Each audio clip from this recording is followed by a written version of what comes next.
आज मैं आप सबसे शेयर कर रही हूँ गोंद और ड्राई फ्रूट के लड्डू। इनमें गोंद का इस्तेमाल ज्यादा किया जाता है, तो आप इन्हें सिर्फ गोंद के लड्डू भी कह सकते हैं, जो कि यकीनन बहुत ज्यादा मजेदार बनकर तैयार होते हैं। ये लड्डू आपके लिए ताकत के खजाने से कम नहीं है, जो कि एनर्जी बूस्टर का काम करते हैं। अगर आपको कमर दर्द रहता है, जोड़ों में दर्द रहता है या थकावट का एहसास रहता है, तो ये लड्डू अपने डाइट का हिस्सा बनाइए। ठंड के मौसम में 2 छोटे लड्डू नाश्ते के तौर पर आप चाय के साथ ले सकते हैं, और गर्मियों के मौसम में 1 छोटा लड्डू आप चाय के साथ या दूध के साथ ले लीजिए। ये लड्डू बनाकर आप 1 से 1.5 महीना सर्दी के मौसम में एयर टाइट जार में ट्रांसफर करके रूम टेम्परेचर पर रख सकते हैं, और गर्मी के मौसम में फ्रिज में स्टोर कीजिएगा।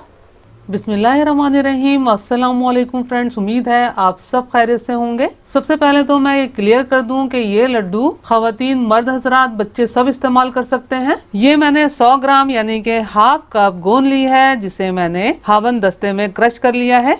ये लड्डू हम देसी घी में बनाएंगे, और आप भी कोशिश कीजिएगा कि देसी घी का इस्तेमाल करें। वैसे आप ये डालडा घी में भी लड्डू बना सकते हैं, और हम कोशिश करेंगे कि घी का इस्तेमाल कम से कम करें। पैन में मैंने 2 टेबल स्पून देसी घी शामिल किया है। ये होममेड देसी घी है। देसी घी बनाने के मुख्तलिफ तरीके आप ऊपर आई बटन क्लिक करके या डिस्क्रिप्शन बॉक्स में देख सकते हैं। फ्लेम को लो रखना है। जब लो फ्लेम पर घी गर्म हो जाए तो क्रश की हुई गोंद शामिल करनी है, और फौरन ही चमचा चलाते हुए फ्राई करना है। जब इस तरह से छोटे पीसेस में गोंद को क्रश कर लेते हैं, बहुत जल्दी से फ्राई होकर फूल जाती है और अंदर से कच्ची नहीं रहती। चंद सेकंड में ही गोंद फ्राई होकर फूल जाती है, तो आपने फौरन ही गोंद को निकाल लेना है, और इसी तरह थोड़ा थोड़ा सा गोंद को पैन में शामिल करना है और फ्राई कर लेना है। इसी घी में थोड़ी क्वांटिटी में गोंद शामिल करके फ्राई कर ली है। अब पैन में 1 टेबल स्पून मजीद घी शामिल करेंगे और बाकी गोंद भी फ्राई कर लेंगे। ये मैंने तमाम गोंद फ्राई कर ली है। गोंद फ्राई करने में आपको तकरीबन 2.5 से 3 टेबल स्पून घी लग सकता है। सिर्फ हाफ टी स्पून देसी घी मैंने पैन में शामिल किया है। ये मैंने थोड़े से ड्राई फ्रूट लिए हैं, जिसमें 2 टेबल स्पून काजू, 1/4 कप बादाम, 1/4 कप अखरोट, 2 टेबल स्पून पिस्ते लिए हैं। आप ड्राई फ्रूट अपने हिसाब से कम या ज्यादा इस्तेमाल कर सकते हैं, और अगर चाहें तो ये लड्डू बनाने के लिए सिर्फ बादाम और अखरोट का भी इस्तेमाल किया जा सकता है। बिल्कुल लो फ्लेम पर 1 मिनट मुस्तकिल चमचा चलाते हुए ड्राई फ्रूट को भून लेना है, ताकि इनका टेस्ट भी बढ़ जाए और ये क्रंची भी हो जाए। ड्राई फ्रूट को 1 मिनट लो फ्लेम पर फ्राई कर लिया है। अब इन्हें एक प्लेट में निकाल लेना है।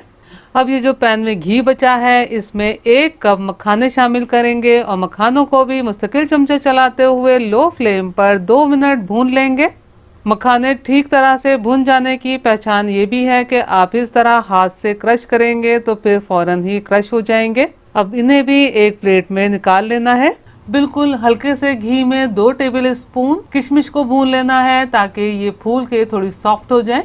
सिर्फ 8 से 10 सेकंड भून लिया है। अब इन्हें निकाल लेते हैं।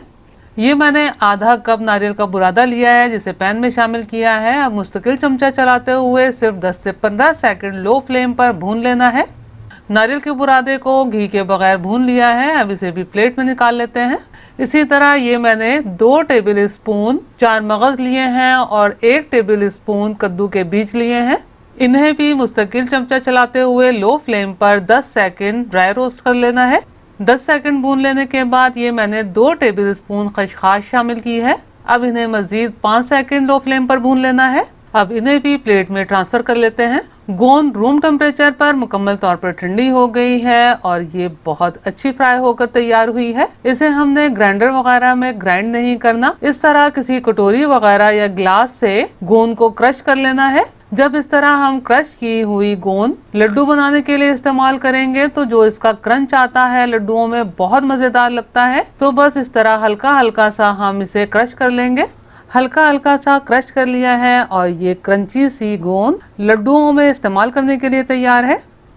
ये ड्राई फ्रूट्स भी रूम टेम्परेचर पर ठंडे हो गए हैं। अब इन ड्राई फ्रूट्स को चॉपर में या फिर ग्राइंडर में दरदरा सा पीस लेना है, और ख्याल रहे कि आपने ड्राई फ्रूट्स को बारीक पीसने की कोशिश नहीं करनी, और दूसरा ग्राइंडर या चॉपर को मुस्तकिल नहीं चलाना, ऑन ऑफ करके चलाते हुए पीसना है। अगर आपने मुस्तकिल देर तक चलाकर ड्राई फ्रूट को पीसने की कोशिश की तो क्या होगा, ये ड्राई फ्रूट ऑयल छोड़ देंगे और हमारी रिक्वायरमेंट के हिसाब से पिस नहीं पाएंगे। ड्राई फ्रूट्स को दरदरा सा पीस लिया है। अब इसमें हमने ये मखाने शामिल करने हैं। मखाने बहुत जल्दी से क्रश हो जाते हैं, तो चंद सेकंड ड्राई फ्रूट के साथ मखानों को भी पीस लेना है और इसी तरह मशीन को ऑन ऑफ करते हुए पीसना है। ये लड्डुओं के लिए ड्राई फ्रूट पीसकर तैयार हैं। अब इन्हें एक बोल में ट्रांसफर कर लेना है। अब इसमें बाकी अज़ा भी शामिल कर देते हैं। तो ये मैंने तमाम गोंद बोल में शामिल कर दी है। नारियल का बुरादा शामिल किया है, 4 मगज कद्दू के बीज और खसखस, हाफ टी स्पून इलायची पाउडर शामिल किया है, 1 टीस्पून सौंठ का पाउडर। ये मैंने जायफल ली है। जायफल का जायका लड्डुओं में बहुत अच्छा लगता है, जो कि मैं क्रश करके डाल रही हूँ। ये मैंने तकरीबन 1/4 टीस्पून के बराबर क्रश करके शामिल की है। ये किशमिश भी शामिल कर देते हैं। लड्डुओं को सुपर टेस्टी बनाने के लिए 2 अज़ा मजीद शामिल करेंगे और जिसकी वजह से लड्डुओं के मिक्सचर की क्वांटिटी भी बढ़ जाएगी, जिसके नतीजे में ज्यादा लड्डू बनकर तैयार होंगे। यहाँ मैंने पैन में 1 कप यानी कि 120 ग्राम खालिस गंदम का आटा शामिल किया है। मेरी बहुत सी बहनें लड्डू बनाने के लिए या फिर आटे की कोई और मिठाई बनाती हैं तो भर भर के घी शामिल करती हैं। तो जैसा मैंने आपको कहा कि हम लड्डू बनाने के लिए कम से कम घी इस्तेमाल करेंगे। तो पहले हमने क्या करना है, आटे को ड्राई रोस्ट करना है। तो लो फ्लेम पर मुस्तकिल चमचा चलाते हुए आटे को भूनना है कि जब तक के इसमें सोंधी सोंधी सी खुशबू ना आने लगे और इसका हल्का सा कलर ना चेंज हो जाए। आप देख सकते हैं कि आटे का हल्का सा कलर चेंज हो गया है और इसमें बड़ी सोंधी सी खुशबू आने लगी है। अब आटे के सेंटर में हल्का सा स्पेस बनाएंगे और 1 टेबल स्पून देसी घी शामिल करेंगे। देसी घी मेल्ट होने पर आटे को घी में मिक्स कर लेंगे और तकरीबन 1 से 2 मिनट मजीद भूनेंगे।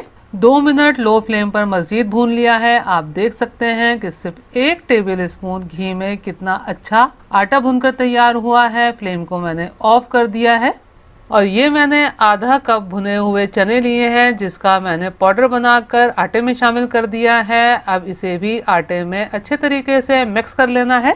अब इसे भी हमने ड्राई फ्रूट के मिक्सचर में शामिल कर देना है। अब इन तमाम अज्जा को आपस में मिक्स कर लेंगे।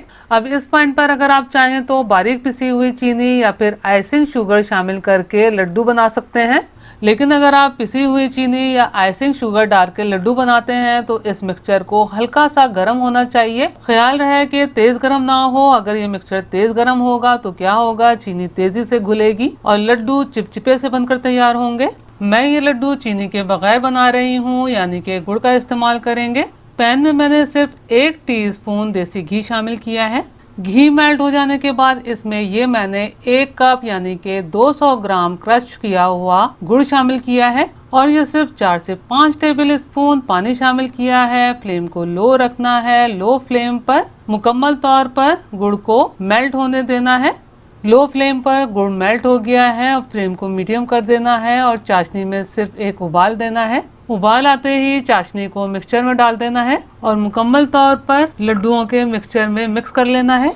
इसमें ये मैंने कटे हुए थोड़े से बादाम और पिस्ते शामिल किए हैं, इन्हें भी मिक्सचर में मिक्स कर लेते हैं। अगर खुदा ना ख्वास्ता आप शुगर के पेशेंट हैं तो किसी भी मीठे के बगैर इस ड्राई मिक्सचर को आप एयर टाइट जार में स्टोर करके रखिए और गर्म दूध में 1 टेबल स्पून डालकर इस्तेमाल कीजिए। अब इसके जल्दी से लड्डू बना लेते हैं, क्योंकि आजकल काफ़ी ठंड है तो मिक्सचर बहुत जल्दी से ठंडा हो जाएगा और मुकम्मल तौर पर ठंडा हो गया तो आपको लड्डू बनाने में मसला हो सकता है, तो आपको इसे हल्का सा गर्म करना पड़ेगा। आप इस तरह टेबल स्पून के हिसाब से भी लड्डू बना सकते हैं, जैसा कि मैंने 1.5 टेबल स्पून मिक्सचर का ये लड्डू तैयार किया है और अंदाजे से भी अपने हिसाब से छोटे या बड़े लड्डू बना सकते हैं। बस इसी तरीके से तमाम लड्डू तैयार कर लेंगे। आप यकीन जानिए ये लड्डू बहुत ज्यादा मजेदार बनकर तैयार होते हैं। जो अज्जा का रेशो मैंने आपको बताया है उसी रेशो से ये लड्डू तैयार कीजिएगा तो परफेक्ट ये लड्डू बनकर तैयार होंगे। अगर आपको मेरा काम थोड़ा सा भी पसंद आया हो तो मेरी वीडियो को लाइक कीजिए, अपने दोस्त अहबाब में शेयर कीजिए, चैनल को सब्सक्राइब करना और बेल बटन को क्लिक करना बिल्कुल भी मत भूलिएगा। अल्लाह हम सब का दस्तरख्वान हलाल रिस्क से वसी तर फरमाए, आमीन। मुझे और मेरी फैमिली को भी अपनी दुआओं में याद रखिएगा। अपना और अपनी फैमिली का बहुत ख्याल रखिएगा। अगली रेसिपी की वीडियो तक के लिए अल्लाह हाफिज।